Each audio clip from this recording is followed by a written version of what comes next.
Oh, you know what? Oh my gosh. I searched all morning looking for my actual earpiece. I Wow. couldn't find it, and they were in there. All right. More importantly, though, with the box of Sharpies, these are actually for you, buddy. Thanks, Pops. You have taken on, you understand the satisfaction Of the sharpness of the them? crisp newness of the Sharpie. 100%. Yeah. It makes it a lot easier to write and Easier to much write, easier for me to understand. to My read handwriting's it. already pretty bad. Correct. And no, listen, Sharpies are a great product in all forms. However, there is nothing quite like writing with a Sharpie marker, not the ultra fine point pens, the markers when they have the finest point on them. Yeah. It's the 100%. greatest. And everyone laughs at me. I always use Sharpies, and I have probably 3,000 Sharpies in this house because I don't believe in throwing them away because they still write well. But Yeah. as soon as they lose the fineness of the It's like point, on to the next I one. get rid of it. That is like one of my more opulent Habits, not habits. Yeah, habits. Just kind of yeah. I've used this Sharpie twice. Throw it in the trash. It makes me feel like an archduke somewhere. Hey man, you could afford it. Yeah, exactly. I got money for a Sharpie budget. So that's your birthday present. So happy birthday. I used 3 of them, but you have the other 21. This is huge.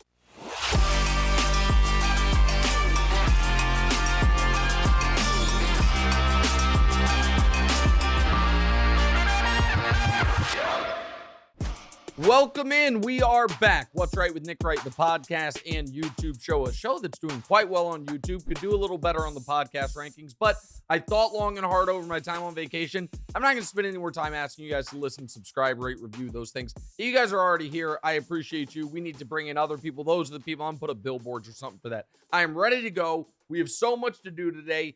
Thanks to this show. The great Kareem Abdul-Jabbar was trending nationally this morning as the number one, or Monday morning, I should say, when we're recording this. You guys will hear it or see it on Tuesday. It's the number one sports topic. But then Woj comes in over the top rope. He has stories. We have so much to do. I was attacked by a cephalopod on vacation. I jumped off a cliff. We have that. I have some ranting and complaining to do. Also, Damonza, welcome back.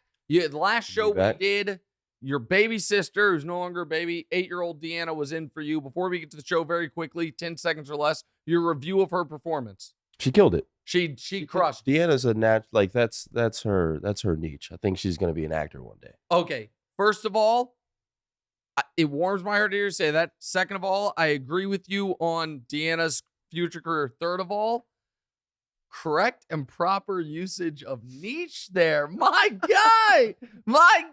Hey, he also had a birthday while we were gone. Happy 24th birthday to Damonza. Okay, let's get to what's not on today's show. Not on today's show is the chess robot that attacked the child. So here's the deal. I need more details. Chess robot's playing a kid. Now the news stories, the clickbait headlines are robot grabbed out and broke the kid's finger. That did happen. What I want to know is this because the robot was worried the child was beating him, or did the robot think the finger was like the bishop and he was trying to move it? I need more details there, and by need more details, it means I probably just need to read the story. Number 2, better ESPYs host, LeBron or Steph? We're not going to get into that because for the 7th consecutive year, I did not watch the ESPYs. And number 3, no one seems to want Russ or Jimmy G. We're not getting into any of that. What are we getting into this morning, Damonza? You put Michael Jordan at number 3 on your top 50. Yeah, I did. You said yourself Jordan's peak was probably higher than anybody's. Yeah. LeBron and Kareem were the last 2, obviously. Yeah. So are you basically saying that longevity and consistency are more important than actually winning? Okay. So here's what I want to do here. And we did some of it on Monday on First Things First. And we're going to do it here in full without me having to deal with the jibber jabber and interruptions from Broussard and Wild. Okay. Not that they really interrupted me much, but I want to lay out the full case about Jordan versus Kareem. Because I don't think anyone's shocked that I have LeBron ahead of Jordan. They would have been shocked if I didn't have LeBron ahead of Jordan. What people are shocked by is that I had the audacity to put Michael Jordan third. So first, let's just back up and discuss this from a intellectual perspective. If there is an argument for the greatest ever at anything, that is a 3-person argument. than, so for instance, if you are saying, hey, who's the greatest president ever?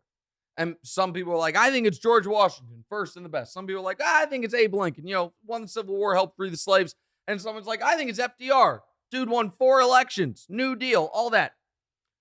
If it's a 3-person race for the GOAT of anything, then someone who is somebody's GOAT is going to come in third. Right. That is just accepted, understood, logical. It's a tautology, right? Okay. So then the question becomes, should it be a 3-person race? Well, if in anything we are measuring, one person has scored more points or more goals or more touchdowns, anything, scored more points than anyone in the history of the sport, has the most league MVPs of anyone in the history of the sport, and has as many championships as any of the other GOAT candidates, that person would, of course, be one of the eligible GOAT candidates, correct? 100%. So I just described Kareem. Now, so Kareem has to be in the discussion. LeBron has to be in the discussion. And Michael has to be in the discussion. Right.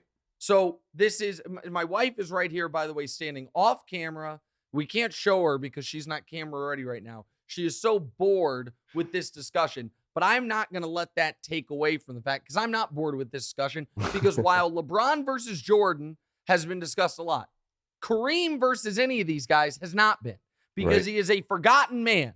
Because when he played, let's be honest, media didn't really like him. Why didn't they like him? Well, 70s weren't necessarily the kindest time to black men who converted to Islam and were incredibly politically active and spoke about racism and were a little curmudgeonly with the media. So maybe he didn't get the fairest shake in his own era by the press then. And post his basketball career, we have not celebrated him because he's not the Russell Wilt era of grainy footage, but the NBA really came to life with the Magic Michael Bird era, of which he was a part of, but it almost hurts him. Because that was Kareem wearing his goggles and at a different phase of his career at the very end of it, as opposed to Kareem kicking ass and taking names at the beginning of it. And some of this is going to be explained when we do the Kareem video, whether he lands at 1 or 2. But I'm going to explain some of it here about Kareem's basketball life. And for our rankings, the pre-NBA stuff doesn't technically matter, but it could serve as an interesting tiebreaker. So I want to tell, what do you know, Damonza? What's the famous story? And maybe you know it, maybe you don't. Sometimes I forget how young you are, but about Michael Jordan in high school basketball. Do you know it? Michael Jordan in high school basketball. The famous story with Jordan legendarily is he was cut from his high school team. Yeah. So he didn't make his freshman team, wasn't he? He didn't make varsity his freshman year, which is what they have turned into. He was cut. He didn't make varsity his freshman year. He was cut. It's a little legend making, but he had to build it. Kareem Abdul-Jabbar went 79-2 in high school and had a 71-game winning streak and won 3 New York State titles. That was Kareem in high school. What do we know about Michael Jordan's college career? He was a really good player who his freshman year hit a shot to win the national championship, won Player of the Year 1 time, and was the 3rd pick of his draft. Kareem Abdul-Jabbar played 3 years of college basketball because back then you weren't allowed to play as a freshman. In those 3 years, his team went 88-2. All 3 years, he was Player of the Year. All 3 years, he won the national championship. All 3 years, he was most outstanding player of the Final Four. He lost twice in college. One came in a game where he got hurt but played through it, and they lost by 2. The other came in a game where it was pre-shot clock, and the other team stalled this entire second half. And it was, I think, UCLA only scored 10 points. So he's 88-2 in college. Again, this is just college.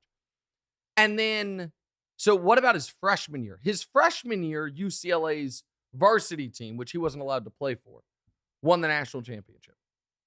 The freshman team at UCLA beat the varsity team because of Kareem when they played each other in a scrimmage on campus. They were 20-0. They also changed the rules and outlawed dunking during Kareem's college career because he was too good. That's insane. Okay, so that's in college. In the pros, though, which is what the league is based on, or the list is based on, Michael Jordan was drafted to a 27-win crummy Chicago Bulls team. His rookie year, he led them to 38 wins. They were 38-44 and made the playoffs. Kareem, oddly enough, was drafted to a 27-win Milwaukee Bucks team, same as Michael Jordan. They won 56 games his rookie year and won a round of the playoffs. Michael's second year, he was swept in round 1 by the Boston Celtics. Kareem's second year, they won 66 games. They went 12-2 in the playoffs. He won league MVP. He won finals MVP. That's the beginnings of their career. The ends of their career. Michael Jordan, it is legendary now, came back. Kareem also had Oscar Robertson. He had Oscar Robertson for not his rookie year, but that second year. That is true. Yeah. That is absolutely true. What is also true is Oscar played 4 years with Kareem. Only 2 of those years did he average even 15 points per game. It was a different player. 1 year in the finals, Oscar averaged 9 points per game. Oscar was a different player at that point in his career. Oscar is an all-time great. It's a fair take. Kareem had Oscar, and then he had Magic. I get that, and we'll get to that in full in a moment. Now let's go to the end of the career. Michael Jordan, at 38 years old, came back to basketball and helped the Washington Wizards win 37 games, and he averaged 22 points per game. It was 38. 38 years Kareem old. Abdul-Jabbar, at 38 years old, won finals MVP. Michael Jordan, at 40 years old, averaged 20 points per game for a 37-win Washington Wizards team. Kareem Abdul-Jabbar, at 40 years old, averaged 22 points per game in the finals to win the championship. He had the most unstoppable shot in the history of basketball, the skyhook. And on top of all of that, and at one last piece, and then we can move on. Michael Jordan played 15 seasons in the league, as far as where he only played at least parts of them. But one of those was the 95 season where he only played the very tail end because he's come back from baseball. So Michael Jordan played 14 full seasons in the league. Kareem Abdul-Jabbar had 15 seasons where he was top 5 in MVP voting. He had 15 seasons where he was first or second team All-NBA. And Kareem Abdul-Jabbar, at 41 years old, Game 6 of the NBA Finals, 10 seconds left, down 1. Who did the Lakers draw the play up for? The captain, Kareem Abdul-Jabbar. So I say all that and what did he do? He got fouled, kind of a phantom foul call, made both free throws, then they won Game 7. That was the Isaiah Thomas sprained ankle game. I say all that to say this. Put some goddamn respect on the captain's name. Compelling argument there. He was better in high school. He was better in college. He was better as a young player. He was better as an old player. Oh, and the winning thing. One last point. The LeBron versus Michael thing's tough. LeBron's got 4 rings. Michael's got 6. But I would ask you this, America. I present to you 2 Olympians. One has 6 gold medals and 0 silver medals. The other guy has 6 gold medals and 4 silver medals. Who was the better Olympian? Everyone would say, the guy with 6 golds and 4 silvers. That's Kareem. Michael has 6 championships and 6 finals appearances. Who was in the Olympics? Kareem has 6 championships and 4 other finals appearances. So, folks can, again, Michael Jordan, I did 45 minutes of love to him, has a compelling case that he's the greatest player ever. Yeah. So does Kareem Abdul-Jabbar. Go ahead. Yeah, I wish I could have. I've got to watch some Kareem highlights at this point. Listen, they're not that exciting. Yeah, He's just doing the goddamn skyhook again and again and again and again. But if you had a boxer and it's like, he just does the jab. It's like, well, no one's ever beaten him and he lands it. Oh, one other Kareem fact, and then we'll move on. Okay? Okay. I'm 37 years old. Yeah. Kareem Abdul-Jabbar broke Wilt Chamberlain's record for most points scored in NBA history before I was born. He still holds it. April of 84, Kareem set there. I have not lived a day of my life where Kareem Abdul-Jabbar was not the NBA's all-time leading scorer. Those things seem to matter. Now we can move on. Okay. you don't think that has anything to do with? All right. Go ahead. No, go ahead. I don't like to go to the whole era of basketball. Do you Sure. think Kareem would have dominated the way that he did in today's league? era? Well, we're going to talk about that with Draymond later. With Draymond. The fair knock on the Kareem 70s era of domination is there was a competing league in the ABA, and a lot of the great players of basketball players were playing in the ABA, right? That's the fair point. Would Kareem have been able to kick ass in any era? Yes. In today's era, is it possible Kareem would have been better because not as many teams have centers? Yes. That skyhook's not getting blockable. Like there's no blocking it. We'll do more when we do the Kareem, whether he's first or second on the ranking show. But because of Damonza's constant interruptions there, we might have to go a little late here on the Boston. Yeah, blame it on me. Go ahead. Exactly. I'm blaming it on you. Go ahead. Let's do it. Woj put out an interesting tweet at 2:30 a.m. on Monday. Yeah. Says that the Celtics are now a team that are interested in Kevin Durant. Mm-hmm. Jaylen Brown and Derek White were reportedly offered. Yep. So are you surprised that the Celtics offered this, or more surprised that the Nets didn't take it? Okay, so Woj had the original story, and then Shams followed it up with that the Celtics offered Jaylen Brown, Derek White, and a first-round pick, and that the Nets countered with Jaylen Brown, Marcus Smart, another player, and multiple picks. I'm actually more interested in your take on this than mine. You're the Celtics fan. Yep. Do you want them to trade Jaylen Brown and stuff?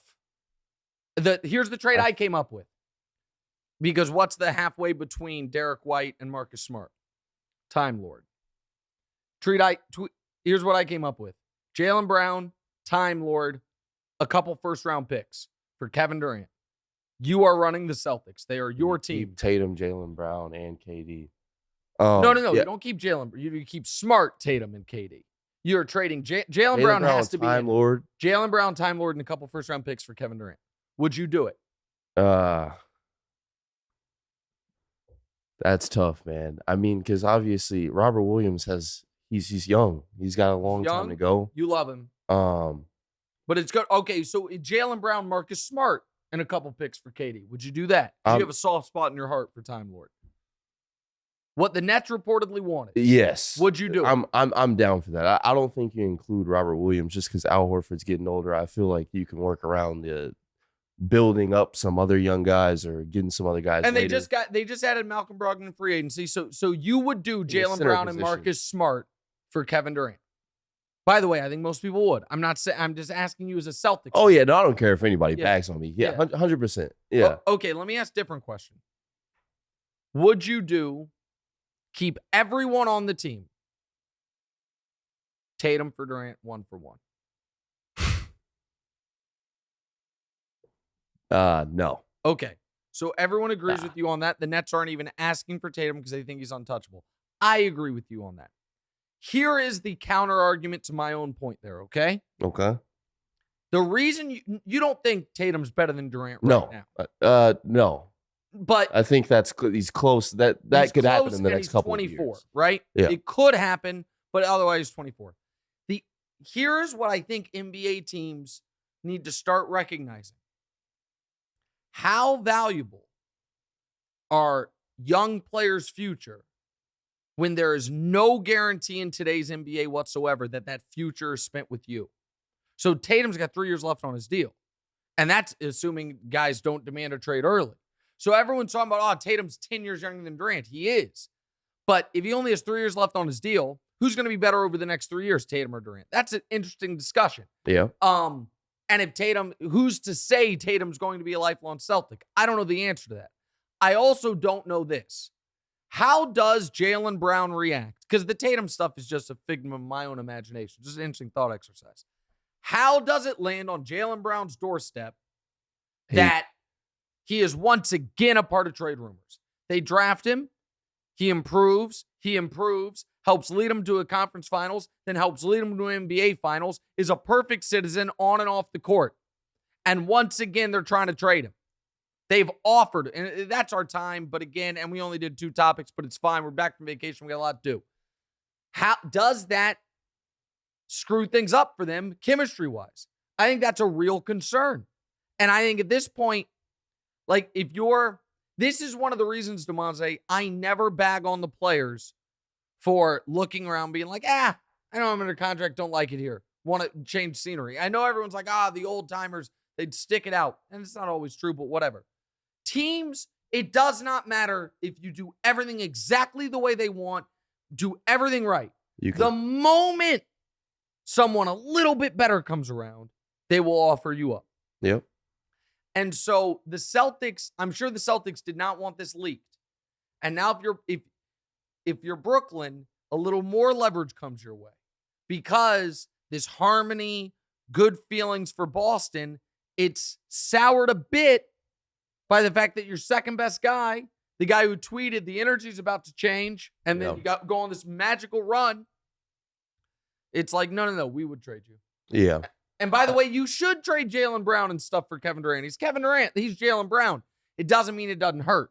Yeah. So I don't know. I don't know if if it'll change him on the court. Like, say if he were to stay and the whole trade rumor thing happen. I just don't see Jaylen Brown being the type. I feel like it's not his teammates that offered him up. Sure. I feel like that's a good point. It's not his coach either. Right. But it also, here's this. Jaylen Brown's got 2 years left on his deal. Does it make Jaylen Brown less apt to want to re-sign with Boston? Maybe. They've talked about trading him at least twice. Yeah. So probably. Listen, the other big part of this, and then we'll move on, was Shams and Woj both reiterated that Kevin Durant has not softened at all on his trade request. Because there was a little speculation as KD maybe was he testing things out, seeing what it was. Now that he can't go to Phoenix because they re-signed Ayton, there's no trade there. Right. Not according to Woj and Shams. That's the latest on that. That was a good 20-minute media block.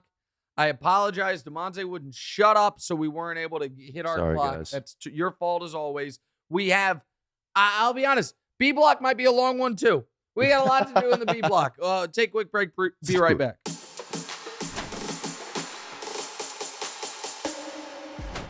By the way, before we get into the B block, Jaylen Brown just tweeted SMH. Really? Ooh, that's happening live while we are recording.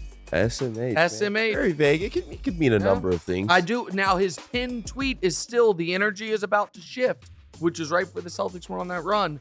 I do wonder how long that pinned tweet shall last. Maybe the energy is still about to shift. Yeah, well, we could shift again, shift back the other way. All right, you ready to go? Let's do it. All right, welcome back in. What's Right, Nick Wright. There's a 10-minute clock on the screen for this segment. My guess is we're not going to hit that one, but we're back from vacation. We need extra time. All right, Damonza, what are we starting with? Starting off with JJ Redick. Oh, yes. Yes, I love this topic. Yep, he said on ESPN that Bob Cousy played against firemen and plumbers. Uh-huh. Jerry West then clapped back and questioned JJ Redick's career. Yeah. Then Draymond Green says after watching the 97 Bulls-Jazz finals that the 2017 Warriors would beat the Bulls by 20 and the Jazz by 40. Yeah. Why does it seem like the new media is just old era and new era players just going at each other? Okay. So much here. First, I'll do the Draymond thing second. First, let me do the Jerry West, JJ Redick thing. So, all right, Jerry West made the finals 9 times, averaged 30 points per game in his career in the finals, had multiple series in his career where he averaged more than 40 points. Nobody can talk shit to Jerry West and have a leg to stand on except for Bill Russell, who kept kicking his ass. Right. Everyone else needs to shut up. All right? Jerry West, I'm going to show you something, Damonza. Hold on. I'm going to look this up real quick. Jerry West, YouTube finals shot. I've actually seen a few Jerry West clips. More Jerry West clips than Kareem Abdul-Jabbar. Okay. I want you to just look at this while I'm talking. I want you to look at this shot right here. Keep in mind when this happens, the Lakers are down a point. Okay. This is in the NBA finals. They're down 2 points. Keep in mind there's no 3-point line. They're down 2 points right when this happens. There's 2 seconds left. This is game 3 of the finals. Bang! A 65-footer to force overtime in the goddamn NBA finals. That's really annoying. That would have been that's not worth 3. Yeah, I wouldn't. The 3-point line. Very short. 3-point line, early 80s. But so, yeah, so nobody needs to. And by the way, JJ wasn't talking trash about Jerry West. He was talking trash about Bob Cousy. Yeah. And JJ also, by the way, the plumbers and firemen thing is actually from an old Twitter thread from a parody account making fun of Michael Jordan, where they just found a bunch of clips of Michael Jordan going up against exclusively white dudes and just said Jordan. It was actually a pro LeBron thing. But here's why I love this story so much. I got no problem with the hashtag new media. I welcome all comers to the media. But I do like it a bit when the new media gets a little too close to the stove and singes their beard a bit. Yeah. I do feel the analogy I used on TV was I feel like I'm an old chef who's been in this cooking up these takes for years. Right. And then all of a sudden I see that Salt Bay fella come out and get all this social media love. And everyone's like, oh, look at how he tosses the salt and all this stuff. Right. And then I read a story that Salt Bay burnt his kitchen down. And I'm like, oh, buddy. Oh, it got a little hot for you, did it? Oh, you're in this take game every day. Yeah, and all of a sudden, you got Jerry West. Jerry West like, clapping back is just really funny to me. Also, like, this is where JJ is got to be so frustrated. And all the like mid-level NBA guys got to be frustrated. You know who Jerry West can never take a shot at, whose career he can never take a shot at? Me, because I didn't have one. I can call anybody anything. Yeah. Wait, guess what? 100%. Look up my career points per game. Ain't gonna find it. You know what my shooting percentage is? Perfect. 0 for 0. Doesn't matter. Meanwhile, JJ Redick, awesome college player, really good pro player. And Jerry West is like, man, you were trash, bro. What games did you impact? So I kind of feel for JJ, but also I've been living that life forever. Not the one where people talk about my career, but where you say a take and you're like, probably didn't need to say the plumbers and firemen thing. Like, you don't think after I did the Wiggins thing years ago that I was like, I probably shouldn't have said he's a bad basketball player. I probably should have said he's inefficient. It's a bad contract. Right. But he got away from me. And now it's thrown back at me. Okay? So that's the JJ thing, and good for Jerry West. He's been fired up ever since that HBO show came up. He's angry. Don't listen. If somebody forwards this info to Bob Cousy on Facebook or 4chan or whatever he's on these days, he'll be pissed too. That's a Bob Cousy political comment, by the way. Not 4chan. A big fan of 4chan. We don't have to get into it on the podcast. Bob Cousy has some problematic political takes. Okay. Okay. Now to the Draymond thing. Draymond is just, thank you, Draymond. Just the gift that keeps on giving. So Draymond's live watching a Bulls-Jazz finals game, and he sends out some tweets. And I'm going to present you. Here's the first tweet that I want to show you. Show it to the audience, and I'll read it for our audio listeners. I guess all listeners are on audio. Question. When they be comparing eras, are they taking into consideration the drastic differences in style of play? Regardless of the answer, it's very dumb to compare one era to the next era. So that's typical new media saying what the old media does is dumb. Why would you ever consider comparing eras? Right. Draymond then sends another tweet. And the next tweet is a kind of another version of that. Learn to appreciate things for what they are. Analyze the game and stop the unnecessary debating. Yours truly, the new media. So that's Draymond saying, listen, guys, the point of comparing eras is foolishness. All those things, it makes no sense. All right. What is so odd and interesting, I think that is our house phone ringing. I didn't even know we had a house phone. So I'll just let the podcast audience hear it. I'm rolling right now. We do the show from home, obviously. I didn't even know we had a house phone. I don't think I've ever heard it ring. Calling. Okay, so Draymond sends those two tweets. Sandwiched in the middle of those two tweets is this one. And it is so perfect. Show me the next one. I'm watching 98 Bulls versus Utah in the finals. I can't help but notice our 2017 team would have beaten the Bulls by a dub and the Jazz by 40 if they're going to play these brands of basketball. And that's why it's dumb to compare eras. Buddy, exactly what you're saying new media does or old media does is what you're doing. It is and by the way, you know what is not new at all? You know what is the oldest form of media? The retired player, or in this case, current player, declaring with his whole chest, and as Draymond would say, standing on it. Yeah. You know, as it happened, my era was the best. Yeah. Whenever it was the fucking best. You ask Wilt. Wilt said, Wilt was interviewed. No, Wilt, there's a great clip of Wilt being interviewed, watching Jordan play. And they asked him, he's like, I don't know. I'd have scored 40 I'd scored 50 a game against these defenses, like I scored 50 a game against our defenses. And then the guys, it's amazing. The guys who played in the 80s, Zeke, and I love Isaiah, and those guys, they can't, it's the greatest era ever. Yeah. And then Chuck, who played in the 90s, Charles Barkley, it's like, oh my God, who are the greatest players? Well, they just happen to be Patrick Ewing and Reggie Miller and David Robinson and me and, the guys, Akeem, the guys you played against. And now Draymond's like, just so you know, that Jazz team that had, in 97, had the league MVP. They won 60-some games, all that stuff. We'd have beaten them by 40 points. That's how trash your era of basketball was.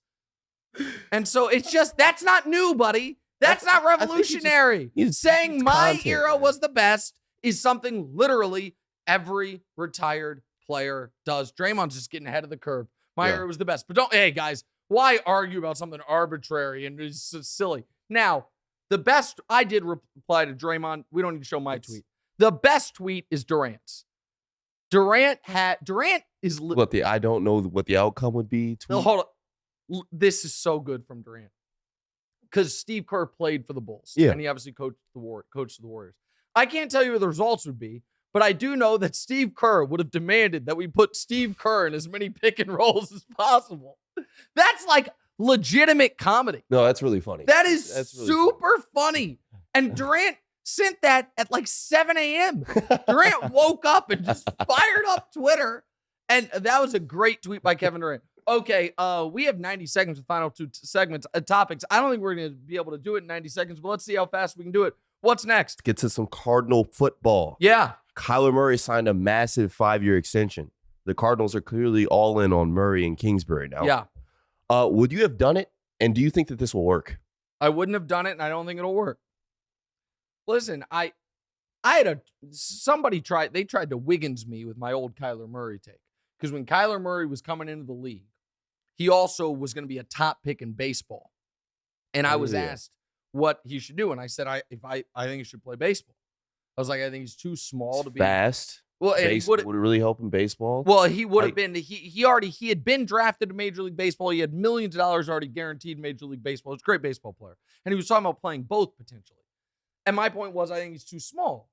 And there's some idiot, retweeted some guy with a verified check mark who's like in sports media, but hey, we have no beef.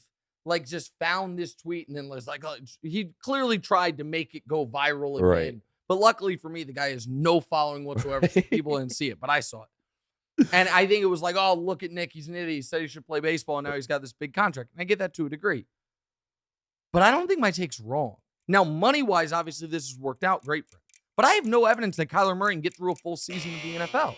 Now, he's played a full season, played a couple full seasons. He has just gotten demonstrably, markedly worse after Thanksgiving every single year.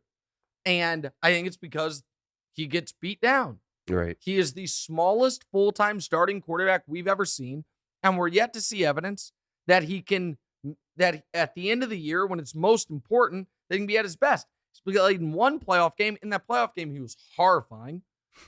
He had 135 yards passing. He didn't run the ball at all. He had 2 picks, no touchdowns. He had a 40 passer rating. So would I make him the second highest paid quarterback in the league? I wouldn't. Do I trust the coach? I don't. And so everyone's like, oh, you have to do it. No, you don't. He has 2 years left on his deal. Plus, it's the NFL, not the NBA. You can franchise tag him twice. You were going to be able to get look after look after look at him. If you're ranking quarterbacks, where's Kyler? 11th? 12th? You might say, Nick, that's harsh. I'm going to leave somebody out, do off the top of my head. But in no order, if we were to rank quarterbacks, you have Mahomes, Allen, Herbert, Burrow, Brady, Stafford, Rodgers, Lamar. That's 8 already that are no doubters better than him. And then you're in the Dak. What do you do with Deshaun Watson, Russell Wilson group? Some would, and Kyler's somewhere in there. And you have Matt Ryan. What did they do last year, the Cardinals? They started off amazing, fell apart at the end of the year. He missed some games because he got hurt, came back. They were mediocre at the end of the year, and then they got their ass waxed in the playoffs. And so I don't know. I'm skeptical of it. I think they did a little prematurely. All right, what's last? Live Golf wants to live. You got it right. Live Golf wants to hire Charles Barkley as a broadcaster. Yeah. He's apparently seriously considering it. Says that everybody in sports is taking blood money at some point. Mm-hmm. If Liv made you an offer, would you take it? All right. I don't want to spend a lot of time on this, and don't put this on social. This is just for our friends that actually watch and listen to the podcast. I thought about this exact take while I was on vacation. Because whenever you're on vacation, you're like, I should just live on vacation. Like wherever you're at, like just buy a house. Get you in that mindset. Yeah. And I was like, I do love golf. And I don't think they're going to get Charles. And I was thinking, I was like, if I had my agent call them, what's the amount of money? And the fact that I was thinking about what's the amount of money means, I think I'd do it. I would take it. There's an amount of money where, yes, I would do it. And people would say, Nick, you're shameless. I'm not going to. Listen, there are people that own sports media companies who I disagree with on many things. Now, I understand that is different than the Saudi government, but I've given my take on how, the ethical capitalist maybe doesn't exist, or if it does exist, it's not a life I'm currently living where every dollar I make and every dollar I spend, I follow the tree of where it goes and who gets it. And I understand there are certain black and white things, which is the Saudi government has committed atrocities and some would argue has sponsored terrorism and done things that make them a total no-go. By the way, it's so random to me that this is funded by the Saudi government. Oh, it's called sports washing. It's because they want to kind of put a shiny coat of paint on their image. Be involved on their there are different governments that own major soccer teams in Europe. So PSG, I'm not sure who it is, but it is owned by Middle Eastern the government, the country essentially owns that club. So it's one of the reasons they can spend all this money. So we don't need to get into that. The point is, short answer is, this you can clip, but only these 3 seconds. So I don't think it'll do well on social. If the question is there a price to pay for Nick Wright's integrity? The answer is probably yes. But it's a hell of a lot more than it was when I was doing local radio. Completely shameless. Actually, don't clip that. That's just for us, the viewers. We'll be right back.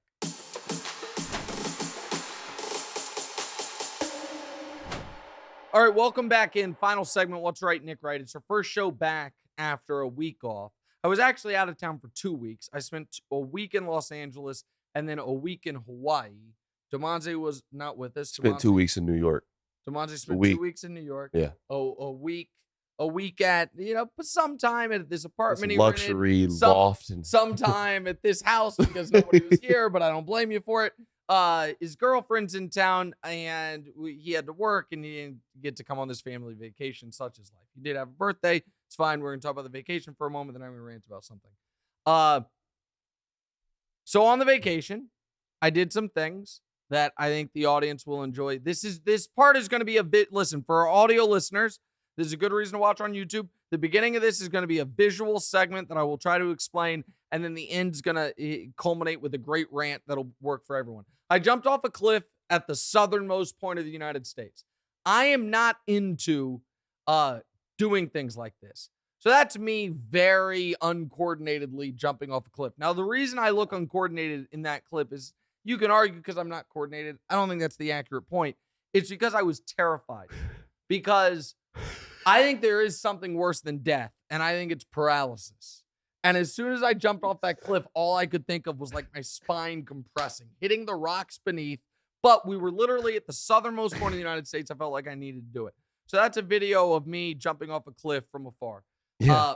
Go ahead, Damonza. I just think the way that your feet are flailing is just probably the funniest thing I've seen in a week. Yeah, I was like the coyote who's like ran off the cliff and is trying to get back. Yeah, chase the bird, the roadrunner, exactly. Yeah, I didn't. As soon as I did it, I regretted it, and that was a long way, bro. Honestly, if I would have went there with you guys on that vacation, I would have front flipped off of it. I would not have. I would have.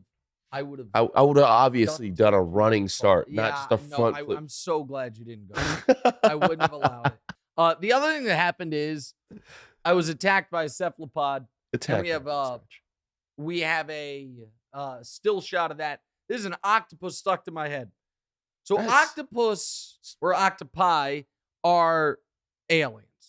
Pablo Torre, this is his bit, but he's correct on it. They're the most amazing creatures in the world. Yeah. They can change colors. They can contract to almost any size. Right. And this thing they can regrow their legs. Yeah. Looks like that one had a leg missing. That one had a leg missing. Yeah. It was going to regrow it. I didn't know they shoot ink, but they do shoot ink. I thought that was a squid thing, but it's an octopus. Yeah, no, to get away from prey. Yeah. Smoke screen them, basically. Yeah, they're unbelievable animals. So those are the highlights from the vacation. The other highlight is started golfing for the first time in 20 years. You haven't golfed in any of the last vacations? I mean, no. I always rent golf carts and drive on the course because I love it. Yeah. But I haven't actually golfed in 20 years. I was like, you know what? I'm going to try to do it. And I did it once, and then I did it 3 straight days. Oh, wow. I am back, baby. I am back with a vengeance. This is 3 days while in Hawaii? Yeah. Okay, so what was everybody else doing while this is going on? Not my problem. Not my... Deanna came with me once. Diora came with me once. And they were shopping. They were doing... Listen, here's the deal. Oh, this is from the golf course. Those are goats. Those are goats. That is... I don't know if this is... There was like a family of like 60 goats. Wow. Yeah, absolutely. What are the odds? A little goat farm. Yeah, it was unbelievable. It was beautiful. But here's the reason why I felt like I had the license to take, a couple hours each day golfing. Middle of the trip, your mom says, like, where is the shopping on this island? Because we were on the big island. That's the one with the giant volcano, a lot of the best, like, nature stuff. Right. I'm like, that's in Honolulu. She was like, well, are we going to Honolulu? I'm like, well, we gotta fly there. Right. She was like, well, there's airports here. And I was like, well, I've already rented this. I mean, you're staying at a really nice place. I already paid for the 8 days. She's like, they got hotels in Honolulu. So we packed up, flew to Honolulu so she could shop, stayed overnight, shopped some more, and flew back. Yeah, that definitely justifies a little bit of golf. A little bit of golf. A little bit of golf. Damonza, we came back from this trip with 8 checked bags. Jeez. 8 checked bags. Is that 2 more than you got? I don't know how many more. I know that I rented a convertible for Hawaii, and on the way, we couldn't fit all the bags. We found a way to do it on the way there, and then we realized we had left bags at the airport. Listen, it was a great trip had by all. Here was the only thing that soured it. And as bad luck would have it, someone told me, one of our producers told me, because I gave him a little sneak preview of this rant, that one of the McCourty twins on Good Morning Football might have actually done a rant similar to what I'm about to do. So I'm not stealing from him. This is my own personal inspiration, and I think a lot of people have felt it. But I think he got it out an hour earlier before me, so credit to him. But when we were flying to Honolulu, we're back. They did an announcement on the speaker. Masks. It's about to be about masks. No, it's not about masks. Oh, okay. Announcement on the speaker. They said, hey, we have a customer. What do you call it? Someone who's on a flight. I don't even know which. Passenger. Thank you. Who has a very tight connection. If everyone wouldn't mind staying in their seat and letting him go to the front of the plane, he has to run to his connection. I think that is totally reasonable. And I think we as a society should all agree that if that is the case, it's honor system. You're not going to lie about it. Tell the flight attendant, because nobody likes missing a connecting flight. It can throw off a whole vacation. And if you're like me, it's like, well, I'm just going to baggage claim or whatever going off. Of course you can go ahead. Right. Tell the flight attendant and go. That is, and I think we all should give them the leeway to do that. That's one way to handle it. Another way was the flight back from LA to New York last night. As soon as the seatbelt light goes off, this dude runs as far up the plane as he can, just to stand in line, just to wait. And he had I saw him standing in baggage claim with all of us. He had nowhere to be. And he does the whole, let me rush to the front of the plane for no reason. You can't get any, first of all, the door is still closed. Second of all, we're all crowded. Third of all, what are you trying to avoid here? You have to wait for baggage claim at the end of the day. You're not trying to make any flight. Those people, to me, honest to God, there needs to be a 3-strike policy and then no fly list.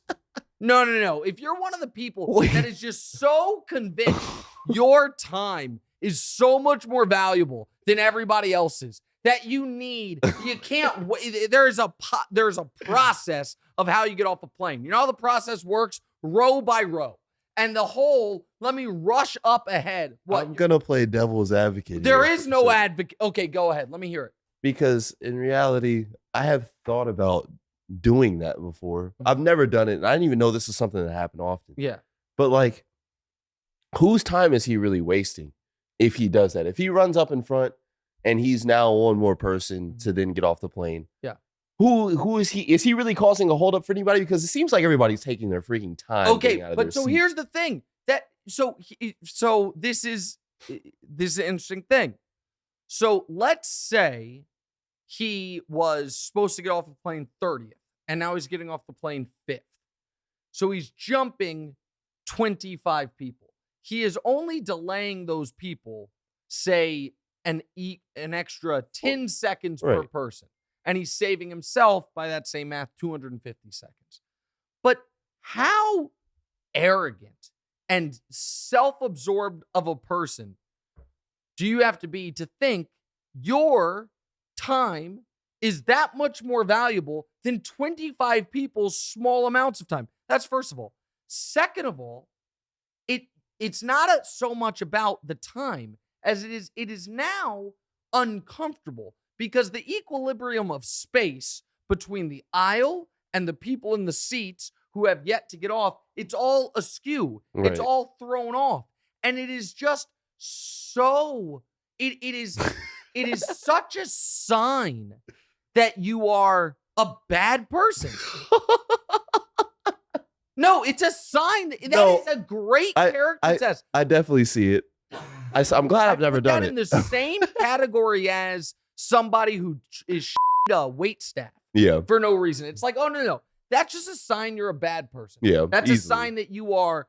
And again, if you have a flight to catch, yes, I totally get it, and tell people, and I will move out of your way. But I am not above talking trash to people like this. Now, this fella was a larger fella, and by that I don't mean overweight. I mean, like, he looked like he put some time in the gym, maybe a little more than I have. So I was like, it's 1 a.m. We just landed after a cross-country flight. This is not the hill I'm gonna die on.